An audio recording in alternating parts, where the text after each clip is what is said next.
Hello बच्चों, आपका MST electrical classes में स्वागत है। तो आप सभी कैसे हो? आई होप कि आप सभी अच्छे होंगे। जैसा कि आपको पता होगा, मेरा नाम मनदीप सिंह है। मैं आपको रोजाना यूट्यूब पे इलेक्ट्रिकल सब्जेक्ट पढ़ाता हूँ। तो जैसा कि आपको पता है कि हमारा जो चैप्टर चल रहा था वो एसी फंडामेंटल है, एसी थ्योरी है और इसके 3 लेक्चर हो चुके हैं। आज हम उसके आगे का हिस्सा पढ़ते हैं। आज हम आरएमएस और एवरेज वैल्यू पढ़ेंगे, है ना। तो हम बिना कुछ देरी की हम स्टार्ट करते हैं। तो लेट्स गो, चलो। तो हमारा जो चैप्टर हो गया एसी थ्योरी।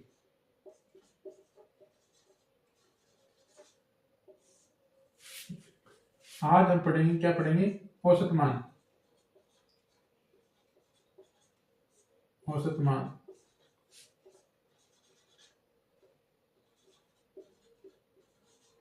एवरेज वैल्यू, औसत मान। ठीक है। औसत मान होता क्या है? तो औसत मान सबको पता है। अगर हमारे पास कभी कोई मानो 5 राशियां है, कुछ एक 5 राशि है ना। अगर कोई राशि 5 राशि जैसे 10, 20, 30, 40 और 50, ये 5 राशियां है। अगर हमें इनका औसत निकालना है तो इनको ऐड कर लेंगे सबको और इन्हें 5 का भाग लगा देंगे, है ना। 5 का भाग लगा देंगे तो इस प्रकार से हम एवरेज निकालते हैं। तो सेम ऐसे ही यहाँ पे भी है, इलेक्ट्रिकल में भी सेम ऐसे ही औसत निकाला जाता है। तो होता क्या है? तो इलेक्ट्रिक में क्या होता है? एसी का वह मान, एसी का वह मान जो समान समय में डीसी के समान आवेश स्थानांतरित करता है, आवेश स्थानांतरित करता है, आवेश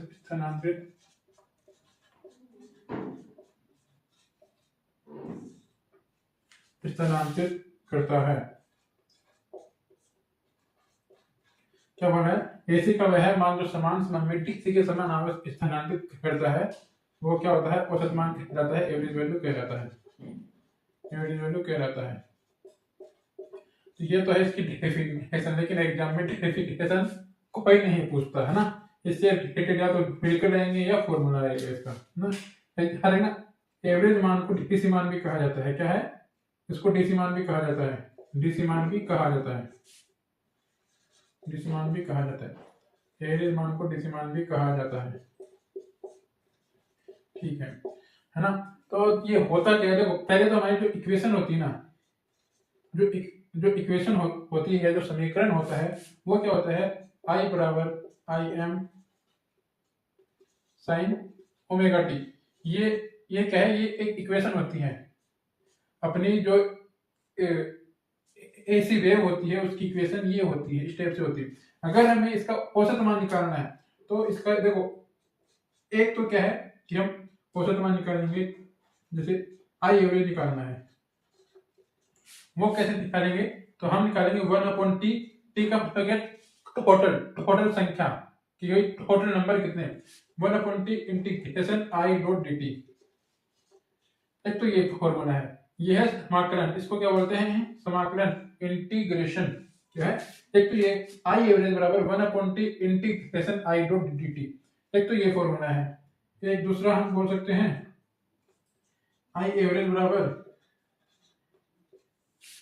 क्या आ जाएगा? 2/पाई V maximum, sorry I maximum. अगर हमें आई एवरेज निकालेंगे तो आई मैक्सिमम आएगा, वी निकालेंगे तो वी मैक्सिमम आएगा। ये क्या? मैक्सिमम एम एक्स मैक्स, है ना। तो ये क्या है? आई एवरेज बराबर 2/पाई आई मैक्सिमम।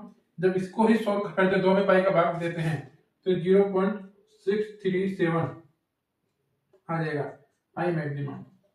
ये क्या होता है? फॉर्मूला होते हैं। एक तो होता है आई एवरेज बराबर 1/t integration I dot D T, है ना। जैसे टी है टोटल नंबर, जैसे अभी मैंने बताया था, अगर हमारे पास 5 राशियां है, अगर उनका एवरेज निकालना है तो हम 5 का भाग लगाते हैं। तो ये क्या है? ये टोटल संख्या की, टोटल राशियां कितनी है, तो ये क्या? टी मतलब टोटल नंबर। तो क्या है? औसत मान क्या होता है? तो भाई एसी का वह मान जो समान समय में डीसी के समान आवेश स्थानांतरित करता है उसको एवरेज वैल्यू कहते हैं। और इसी का ही नाम है डीसी मान भी कहते हैं, इसको डीसी मान भी कहते हैं। तो इक्वेशन क्या होती है? हम जानते हैं आई बराबर I am sine omega T होती है। तो इसका जो फॉर्मूला होता है आई एवरेज बराबर 1/t integration I dot dt होता है, और वैसे होता है 2/पाई आई मैक्सिमम 0.637 आई मैक्सिमम। ये सबको पता होता है नॉर्मली, है ना। तो ये जो फॉर्मूले हैं ये इनको याद कर लेना, और मैं उम्मीद करता हूँ कि आपको समझ में आया होगा। हम आगे वाली स्लाइड में बढ़ते हैं। ये हमारी क्या है, ये है वेव, एसी वेव, राइट। हमने एवरेज के दो फॉर्मूले पढ़े हैं। पहला तो पढ़ा है आई एवरेज बराबर 1/t integration I dot dt, right. एक हमने पढ़ा है आई एवरेज बराबर 2/पाई आई मैक्स, राइट। तो ये हमने फॉर्मूले पढ़े हैं। अब क्या है, जैसा कि हमें पता है जो हमारी एसी वेव होती है इसमें जितना पॉजिटिव होता है उतना ही नेगेटिव होता है ना। इसमें जितना पॉजिटिव है उतना ही नेगेटिव है। अगर इसकी वैल्यू, अगर इस पूरे की वैल्यू अगर 50 आएगी, मानो यहाँ से यहाँ तक की वैल्यू 50 आएगी इसकी, तो इसकी भी वैल्यू 50 की होगी, मतलब दोनों इक्वल है ना। दोनों इक्वल है, जितना पॉजिटिव है उतना ही नेगेटिव है ना। तो अगर हम पूरी वेव का औसत निकालेंगे तो ये हमेशा 0 आएगा, है ना। अगर हम मान के चले ये मैक्सिमम है, ये कितना है, अगर हमें इसका मान निकालना, तो हमने मान लिया ये मैक्सिमम 50 है ना, तो ये -50 आएगा, और 50 और -50 का एवरेज कितना आएगा, 0 आएगा। कितना आएगा, 0 आएगा। तो अगर हमें पूरी वेव का अगर हम निकालेंगे तो जो एसी वेव है, शुद्ध एसी तरंग होती है, इसका औसत 0 होता है। क्या बोला मैंने, ये तो शुद्ध एसी तरंग है। शुद्ध एसी तरंग का जो एवरेज होता है, जो औसत होता है, वो कितना होता है, 0 होता है। कितना होता है, 0 होता है, 0 होता है। शुद्ध एसी तरंग का औसत 0 होता है। इसलिए अपनी क्या है कि अगर सममितीय तरंग है, सममितीय क्या है, दो चीजें, एक तो सममितीय तरंग, सममितीय तरंग क्या होता है, जिसमें पॉजिटिव और नेगेटिव दोनों बराबर होते हैं।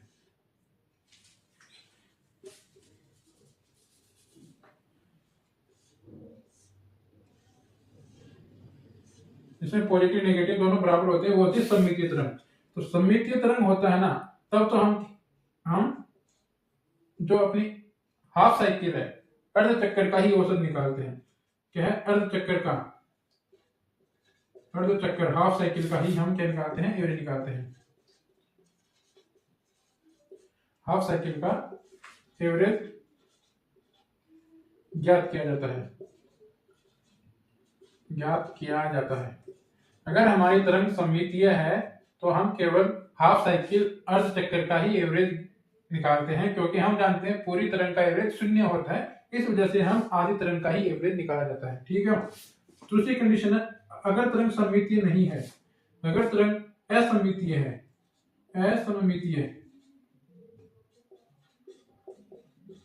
अगर तरंग सममितीय नहीं है, क्या है, अगर तरंग सममितीय मतलब सममितीय नहीं है, असममितीय है, अगर हमारी तरंग असममितीय तरंग है तो उसमें क्या होता है, उसमें पॉजिटिव नेगेटिव हमारे बराबर नहीं होते हैं।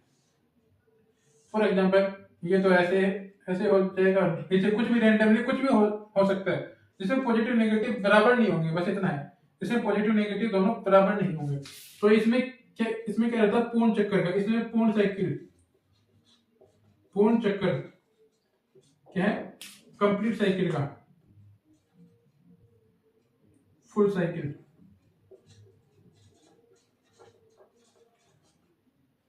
साइकिल का एवरेज ज्ञात किया जाता है।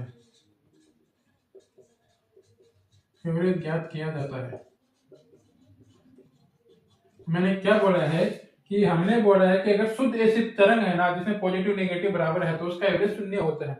इस वजह से हम क्या करते हैं, अगर हमारी तरंग सममितीय है तो हम हाफ साइकिल का औसत निकालते हैं। अगर हमारी तरंग सममितीय नहीं है, असममितीय है, तो हम फुल साइकिल का एवरेज ज्ञात करते हैं। ये बात याद रखना है ना। अब ये निकालते कैसे हैं, ये निकालते हैं, एक एवरेज निकालने का फॉर्मूला क्या बना, एक एवरेज बराबर ये भी होता है I1 प्लस I2 और dot dot dot plus IN तक कौन में n। ये इस वाले फॉर्मूले से भी हम एवरेज निकाल सकते हैं। तो ये चीज याद रखना। एवरेज के हमारे 3 फॉर्मूले हैं, हम इनसे एवरेज ज्ञात करते हैं। एक ये है, एक ये है, एक ये है। इन 3 फॉर्मूलों के द्वारा एवरेज निकाला जाता है, औसत मान निकाला जाता है। डेफिनेशन वगैरह मैंने सब बता दी है। शुद्ध एसी तरंग है तो उसका क्या होता है, शुद्ध एसी तरंग का औसत 0 होता है। इस वजह से अगर सममितीय तरंग है, शुद्ध एसी तरंग है तो हाफ साइकिल का एवरेज निकालते हैं। अगर असममितीय तरंग है तो पूर्ण साइकिल का एवरेज ज्ञात किया जाता है ना। अब मैं उम्मीद करता हूँ कि आपको ये स्टेट समझ में आ गई होगी। इसलिए वजह से हम एक न्यूमेरिकल करते हैं आगे चल के। हम ये एक न्यूमेरिकल लगाते हैं। क्या है कि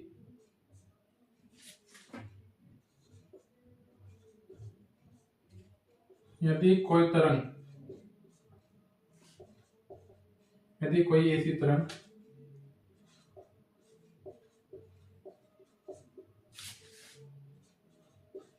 निम्नानुसार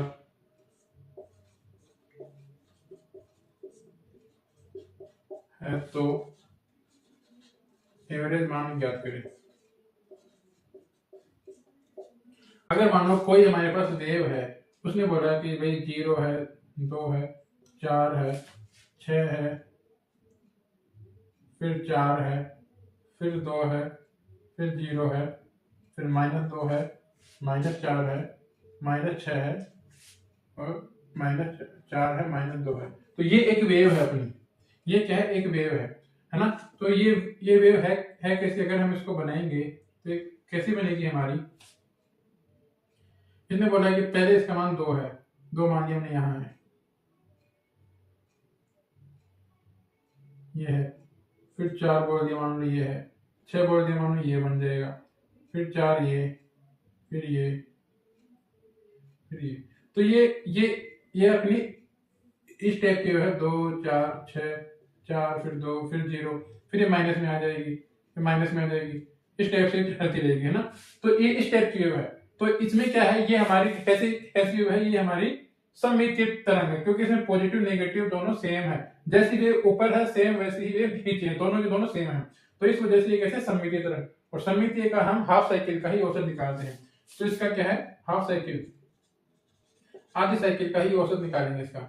हाफ साइकिल का एवरेज ज्ञात करेंगे, एवरेज ज्ञात करेंगे, राइट। तो इसमें हम निकालेंगे कैसे, आई एवरेज बराबर, हम स्टार्ट करते हैं अपना वेव, ये अपनी एक हाफ साइकिल अपनी यहाँ तक पूरी हो जाएगी, यहाँ तक अपनी पूरी साइकिल हो जाएगी, ये यहाँ तक हो गया। फिर ये नीचे वाला हिस्सा आ गया, और नीचे का हिस्सा है कितना है, 0 है, +2 है, +4 है, +6 है, +4 है, +2 है। इतना टोटल नंबर कितने हैं, 1 2 3 4 5 6 नंबर। तो 6 का भाग लगा देंगे, ये 6 का भाग लगा देंगे। एक चीज आ रही है ना, ये जो 0 है ये इसमें काउंट मत करना, ये 0 है इसमें काउंट मत करना। अगर तुम इसमें काउंट कर लो, क्योंकि अपने 0 एक बार ऑलरेडी काउंट कर लिया है, तो ये 0 अगले जो हाफ साइकिल है इसमें काउंट होगा, है ना। तो कितने हैं, 6 है। तो इनका एवरेज निकालेंगे तो कितना आ जाएगा, 6 आ जाएगा। 6 4 4 8 8 और 2 2, ये कितने हो गए, 4 4 8 8 4 12 12 6 18, ये आ जाएगा 18/6। 18/6, 6 से काटेंगे तो इसका मान आ जाएगा 3 आ जाएगा। तो इसका औसत मान कितना आएगा, 3 आएगा। 2 4 6 6 दूनी 12 12 और 6 18/6, 3 आ जाएगा इसका औसत मान, ठीक है। ये इसका औसत मान आ गया। इसी प्रकार से हम औसत मान निकाल देंगे, कोई दिक्कत नहीं है। अगर कोई सिंपल सा फॉर्मूला आएगा, मतलब अगर कोई चीज सिंपल सी बोल दे, क्या बोल दे कि यदि किसी तरंग का मैक्सिमम मान है, मैक्सिमम धारा है, तो मैक्सिमम धारा की जगह वोल्टेज लेके चलते हैं। मैक्सिमम जो वोल्टेज है वो हम कितना ले, अपन लेके चलते हैं 44 लेके चलते हैं। 44 वोल्ट है, 44 वोल्ट है। तो एवरेज मान ज्ञात करें। लाइक हमारा ये वाला एक क्या है क्वेश्चन है, इसमें इसने बोला मैक्सिमम वोल्टेज दिया हमें 44 वोल्टेज, तो एवरेज मान ज्ञात करना है। तो आई एवरेज बराबर क्या है हमारा, 2/पाई, और आई में ये भी बोल रहा है तो ये भी आ जाएगा, वी एवरेज, ये एवरेज बराबर वी मैक्सिमम, राइट। तो हम इनकी वैल्यू पुट कर देंगे, 2 आ जाएगा। पाई की कितनी होती है, 22/7 होती है, 7 को ऊपर जाएगा, इनटू वी मैक्सिमम कितना 44 है, 44 इससे इसको काट देंगे तो कितना आ जाएगा, 2 दूनी 4 7 चौक 28, तो इसका एवरेज मान कितना आ गया 28 वोल्ट आ जाएगा। इसका औसत मान 28 वोल्ट आ जाएगा, है ना। तो ये स्टेप से अपन निकाल सकते हैं, एवरेज मान में कोई दिक्कत नहीं है। आज तो मैं उम्मीद करता हूँ कि आपको जो हमने आज एवरेज पढ़ाया है ये आपको समझ में आया होगा, ये आपको समझ में आया होगा। आज हमने जो भी आपका एवरेज का जो टॉपिक पढ़ाया है, तो मैं उम्मीद करता हूँ कि आपको समझ में आया होगा और आपने कुछ मेरी कल भी देखे तो इसी टाइप से एग्जाम में प्रिपेयर कर रहेंगे, वरना इसका सीधा फॉर्मूला पूछ दिया जाता है। इससे ज्यादा एवरेज से रिलेटेड कुछ ही नहीं आता है। कल हम आरएमएस देखेंगे कल के लेक्चर में, और आज के लिए इतना ही। तो have a nice day, take care, अपना ध्यान रखना। तो ओके, हम कल मिलते हैं, गुड बाय, टेक केयर।